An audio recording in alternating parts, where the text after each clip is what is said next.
Hey everyone, it's Rose and welcome or welcome back to my channel. We are now over halfway through the year of 2025, so I thought in today's video I would go over 25 books I still want to read in 2025. So at the beginning of the year I made a TBR of 25 books I wanted to read in 2025. Now it's been 7 months since I posted that video at this point.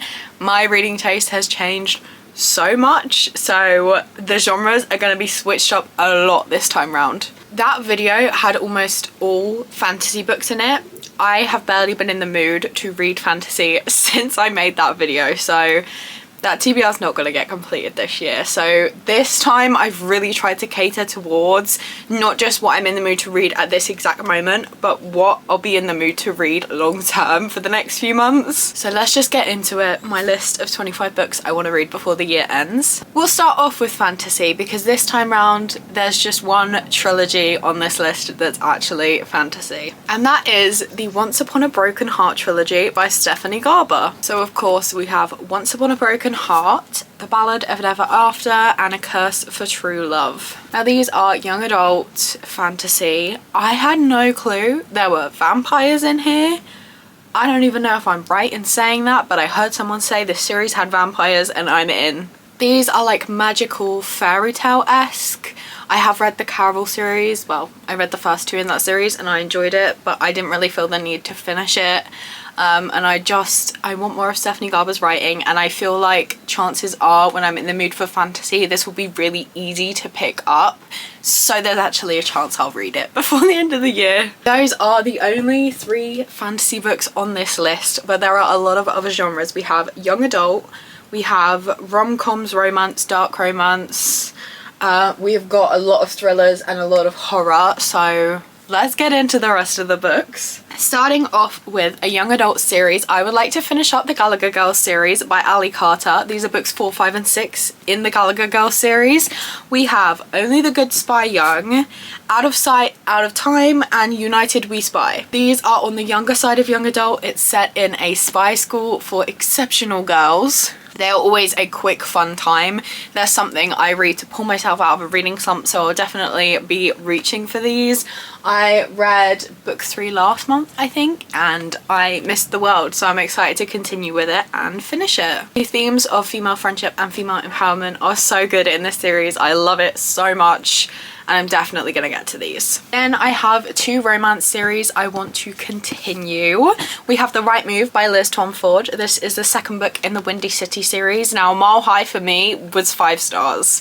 And I've heard people say, even people that didn't like Mile High loved this one. So honestly, the only reason I haven't picked it up yet is because I'm intimidated by how much people love it.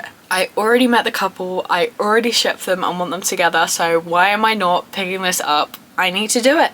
And then we have Stolen Heir, the 2nd book in the Brutal Birthright series by Sophie Lark. I rate the first book, Brutal Prince, 3 stars, but it was a quick and entertaining mafia romance. There wasn't too much to it, but I feel like it's something I can read or listen to when I'm not completely, maybe when my focus is not 100%, I'll still be able to focus on it because it is so easy to read, if that makes sense. And I also have the audiobook for this one, so I'll probably listen to it. And then we have the first book in a new series, and that is Delilah Green Doesn't Care by Ashley Herron Blake. Now this is a sapphic romance. That's all I know about it. I'm sold. I want to read the whole series. Okay, it's about a woman going back to like her small town that she grew up in, and she is that's not a word, she's photographing, yeah, her stepsister's wedding, and she meets someone at the wedding, I'm assuming. I don't know, I'm not gonna look too much into it, I'm just gonna go into it for a fun time. I'm also gonna take these off because I keep seeing the glare of my glasses and it's driving me crazy. I'm sorry if it's driving you guys crazy, but they're off now. I can't really see, but I'm doing it for you. Then we have my current read, so it's probably going to be the first book I finish off this list, and that is Shallow River by H.D. Carlton. I'm about 60% of the way through. I am absolutely obsessed with this book. It is so dark. It is her darkest book. Like, if you thought The Cat and Mouse Jar was dark, this is even darker. Check your content warnings. It's about a girl in an abusive relationship, but she is gaslit so hard that like she's convinced that, you know, how people are in abusive relationships when they don't realize. But there's something else going on with her. Like, I'm so excited to read her revenge arc because I know it's coming, like, and it's gonna be the best. And then we also have a murder mystery subplot of the guy in that relationship's brother is like trying to hunt down this serial killer, and it's like so tense, and I love when books do that, where they've got like a murder mystery, there's a serial killer involved, so I'm focused on so much more than just the romance. Like, I want to know what's happening. It's keeping me turning the pages. I can't wait for her revenge arc. It's been a hard read, but I know it's going to be so worth it. And then the final one in the romance category, I don't know how much of this is romance because I obviously haven't read it, but I know there's a romance in it. That is The Favourites by Elaine Fargo. I can't believe I haven't read this yet. It's like Hollywood scandal, kind of Daisy Jones and the Six meets, what was it someone said it meets? Part Wuthering Heights and part Daisy Jones and the Six. Okay, never read Wuthering Heights, but like Gossip Girl, I think someone said. I don't know, guys. I haven't read the book. That's the whole point of this video. But I think it's two ice skaters and they fall in love, but then it's like all the pressure of fame and scandal and stuff like that, and I can see from like just skimming through that there's like interviews and stuff, which I love mixed media so much in books. I can't wait to read this. I'm gonna listen to the audio because so many people have told me to.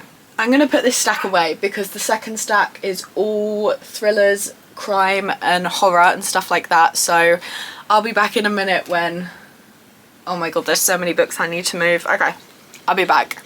Okay, hello, I'm back. The angle may have changed because I had to move some things around, but I'm ready to get into this huge second stack by me. So, the rest of the books are some type of thriller. We're going to start with the dystopian thrillers and the horror and crime, and then we're going to go on to thrillers. So let's start with the dystopian, and that is The Grace Year by Kim Liggett. I didn't know this was kind of thrillery, and this is dystopian. It's about girls going out into the woods when they turn 16 for a year to get rid of like the badness in them, the magic in them.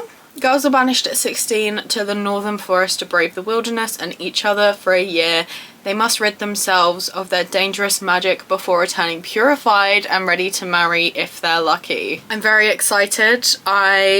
I love books where there's like some sort of oppressive system and there's a resistance building up to fight it. I just love stuff like that. I love dystopian books and I'm so intrigued. Then we've got a couple horrors. First up is Bad Dolls by Rachel Harrison. I think this is the only book of hers I'm yet to read, and this is a collection of 4 short stories. We have Reply Hazy, Try Again, Bachelorette, Goblin and Bad Dolls, and this is like 200 pages. It's 4 dark tales, as it says. She is one of my favourite horror authors. She's one of my favourite authors, period, and I can't wait to read this. Then we have The Staircase in the Woods by Chuck Wendig. This was something Destiny Sidwell talked about, and when she talks about horror books, I end up liking them. This is based on the phenomenon of the staircase in the woods. I don't know how you'd word it, like a campfire story kind of thing, like a myth, a legend, if you will, of like if you see a staircase in the woods, they like appear out of nowhere and they look looked after, and it's a staircase to nowhere, and what happens if you climb up. And this is about 4 boys who find a staircase in the woods, and one of them goes up and doesn't return, and then 20 years later it's happening again, I think. It's horror. That is all I know. These videos are always hard to make because I can't tell you about it if I haven't read it, but I'm excited. Then I have a couple Karen Slaughter books. First up, we have the last book in her Grant County series, Skin Privilege. So this is a crime series. We're following a doctor who also works in the morgue, and her ex-husband is the chief of police, and throughout the 5 books I've read from this series, I've formed attachments to a bunch of different characters. I know them so well, and this is like their last murder mystery that they're going to solve. I will say I listened to the rest on audio, and this one doesn't have an audio. It only has an abridged version, which is like 5 hours long, so I'm gonna read this physically. I'm not sure, like I'm really attached to listening to it and like knowing the characters' voices, so I don't know how I'm gonna get on with reading it physically, but I'm obviously gonna give it a go because I'm excited to see what the last, like each one follows a different case, so I'm excited to see what the last case is and also how their individual stories wrap up and tie together. And then we have a standalone by her called Cop Town. I know nothing about this. Pretty Girls was a standalone and it was the first book I read by Karen Slaughter, and that is one of my favourite books of all time. It changed how I view the thriller genre. It is an Infinity Star read, so I have to read her other standalone. I don't know. I read the blurb and I still don't know what it's about, so can't give you any more info on this one. The rest of these books are all thrillers as far as I'm aware. Yeah, pretty sure they're all thrillers. We've got one young adult and the rest are all adult, and I think they're all psychological thrillers as well. That's my favourite subgenre. For young adult, we have The Reappearance of Rachel Price by Holly Jackson. I'm very excited to read this one. I've spoken about it a couple times on my channel and I don't know why I haven't got round to it. This is about a girl who is the only witness to her mother's disappearance, and it happened when she was 2 years old, so she has no memory of it. And when she turns 18, I think? Yeah, when she turns 18, her family decides to agree to be part of like a documentary surrounding her mother's disappearance, and then her mother comes back, but she's different. Super intriguing. I'm super excited to read it and I can't wait. I love Holly Jackson so much. Okay, then we've got a lot. I'm so, like, looking at this is just making me excited. I love books so much, guys. if you couldn't tell. We have Such Quiet Girls by Noelle W. Ichley. I picked this up and I got 87 pages in, and then I had my surgery and I couldn't concentrate on books physically, so I put this down, and now I don't know why I haven't picked it up yet, but I'm gonna start it again from the beginning. So let's just get rid of this bookmark. I am super excited. This is about a like daycare bus that gets hijacked, and I'm scared, but I'm excited. I loved what I read of it, so I need to continue. We have The Tradwife Secret by Leanne Child. This is about an influencer who's a tradwife and her whole life is a lie, and I think it's about like someone who goes to nanny for her or like housekeep for her, and like it unravels what she's like behind the camera and what her life is like behind the camera. Next up we have The Island by Adrian McKinty. This is the author of The Chain, which is one of the first books I read back in 2020 when I got back into reading, and I loved it so much, so of course I had to pick this one up. I can't believe, I don't know how recent this book is, but it's been 5 years since I read The Chain, and I must read this. Now I know he has another book. As far as I'm aware, this is about like a family vacation and they witness a crime, and then like the people involved start coming after them, so they have to go on the run, but I assume they're on an island, so it's probably going to be quite hard to escape. Very exciting. It also says Unrelenting Suspense by Stephen King, so my favourite author of all time has recommended it. I must read it. Next up we have The One by John Mars. Me and John Mars have a mixed relationship. I absolutely love some of his books, but his earlier works I rated like 1 star or DNF'd, so it's very hit or miss, but I think I'm gonna love this one. This is one about like, it's set in the near future and it's about like genetically finding your perfect match, but how far would you go? What if your genetic match is a serial killer? Like, are you gonna go for true love, or like what are you gonna do, kind of thing? And it follows 5 people to meet their match, but even soulmates have secrets and some are more shocking and deadly than others. Then we have Razorblade Tears by S.A. Cosby. Now I knew nothing going into this other than people absolutely loving it, and from reading the back it sounds like there are 2 men who had both been in prison, and when one of them comes out of prison he finds out that his son, who he never accepted for being gay, was murdered along with his son's husband, and his son's husband's father has also been in prison and he never accepted it either, but they both have to get over the fact that their kids were gay and are now dead and like find their killers. I think that will be very interesting because I already hate them, but I want justice for the kids already. Like already I'm feeling things and like I'm having opinions, and that's how I know I'm probably gonna like this. Then this is one I recently picked up from the charity shop. This is The Escape by Ruth Kelly. I read The Villa by Ruth Kelly and I really liked it. It was like Love Island meets murder mystery. It was really good. Now this one is about, this sounds so good, guys.